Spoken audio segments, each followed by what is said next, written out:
If your dog has anxiety or reactivity, it is really important that you are not praising them when they are acting that way.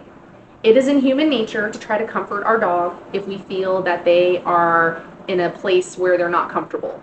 So let's say they're anxious, they're shivering and they're shaking. Human nature is to say, oh, it's okay, it's a nice person, and to love on them. These are not humans, these are dogs. Whenever you are loving on them, you are praising them. So in the dog's mind, I'm going to start shaking and act nervous, and my mom loves all over me. So a lot of people, I would encourage you, if you feel that your dog has anxiety, look at how you are acting when they are anxious. Are you petting them and loving all over them? Because if you are, you should stop. Instead, you want to redirect them, give them something to do, and then you can praise that. But don't praise the shaking. If they're acting reactive and they're growling, their hackles are up, don't pet them. You have company coming into your house and your dog is barking their head off like they're ferocious. Don't hold on to them and keep petting them, telling them it's okay, because what you're telling them is it's okay to act that way. So it's very important to watch what type of behavior you were praising. Another thing when a dog acts anxious or aggressive is if you avoid those situations, you're never actually fixing the problem.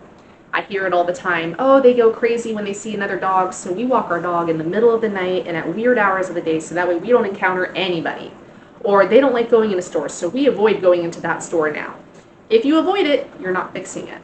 With our training, we will teach you how to work them through it. Put them in situations where maybe they're not the most comfortable and let them know that they're okay and that you've got their back and there's nothing to be anxious or reactive about. It's about you being the leader, being calm, and that calmness going through the leash to your dog. Currently, if your dog is reactive or aggressive or anxious, and you're out and about with them and you see a scenario that's going to make them act that way, without even realizing it, you might get tense. And when you get tense, that tension goes through the leash to the dog. Then the dog starts misbehaving, and the worst thing you can do at that moment is to pet them and tell them good job, basically. So it's a vicious cycle. But the good news is we can help you with it.